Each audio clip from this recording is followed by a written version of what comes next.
بسم اللہ الرحمن الرحیم نحمدہ و نصلی علی رسولہ الکریم۔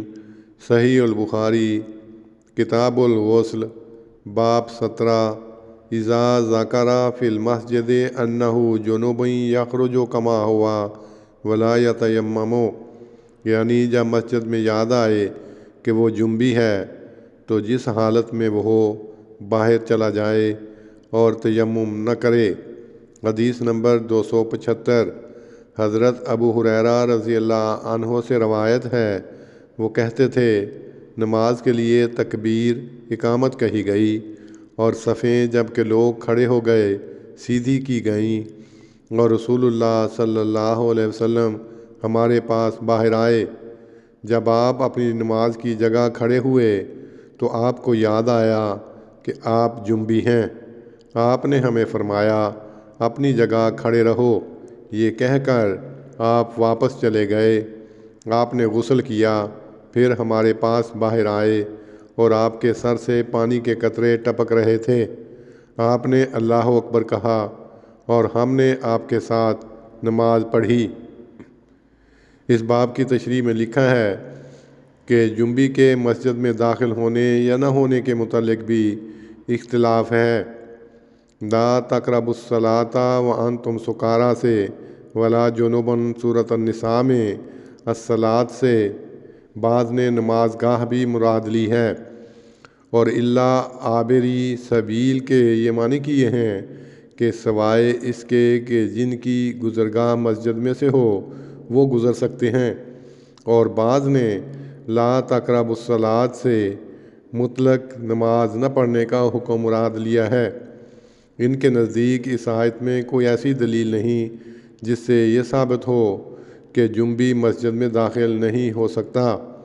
ایک تیسرا گروہ ہے جس نے گزرنا بھی جائز نہیں سمجھا۔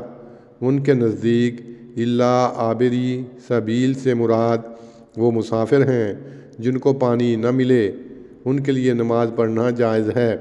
یہ فریق اپنے اس قیاس کی بنیاد ایک روایت پر رکھتا ہے، اور وہ یہ ہے لا احل المسجد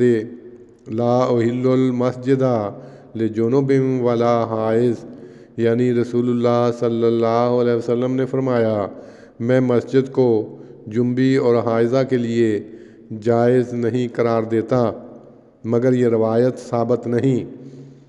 تشدد کرنے والوں نے یہاں تک تشدد کیا ہے کہ اگر جنبی بھول کر بھی مسجد میں داخل ہو جائے تو ان کے نزدیک وہ تیمم کرے اور باہر چلا جائے۔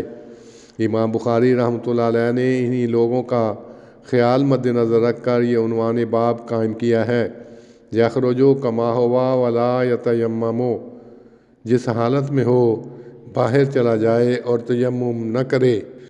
اس ضمن میں جو روایت پیش کی گئی ہے اس میں صرف یہ ذکر ہے کہ آپ نماز کے لیے کھڑے ہوئے تھے، یاد آنے پر آپ گھر لوٹ گئے اور نہا کر نماز پڑھی۔ یہ روایت مذکورہ بالا خیال کی تائید نہیں کرتی بلکہ اس کے خلاف ہے۔ شریعت اسلامیہ جنبی کے وجود کو جنابت کی وجہ سے گوبر اور پیشاب وغیرہ اشیاء کی طرح ناپاک نہیں سمجھتی کہ جس کے چھونے سے لوگ ناپاک ہو جاتے ہیں، اور وہ جگہ بھی ناپاک ہو جاتی ہے جس میں وہ داخل ہو۔ یہ جہالت کا خیال ہے۔ صحیح ثابت شدہ روایتیں اس غلو آمیز اعتقاد کی تردید کرتی ہیں۔ اس باب اور روایت نمبر 275 سے قارئین کو واضح طور پر یہ معلوم ہو جائے گا کہ امام بخاری رحمۃ اللہ علیہ عنوان باب ہمیشہ اس غرض کے لیے قائم نہیں کرتے کہ کوئی مسئلہ ثابت کرنا ہے، بلکہ بعض وقت ایک غلط خیال پیش کر کے اس کی تردید کرنا مقصود ہوتا ہے۔ اللہم صلی علی محمد وعلی آل محمد کما صلیت علی ابراہیم وعلی آل ابراہیم انک حمید مجید۔ اللہم بارک علی محمد وعلی آل محمد کما بارکت علی ابراہیم وعلی آل ابراہیم انک حمید مجید۔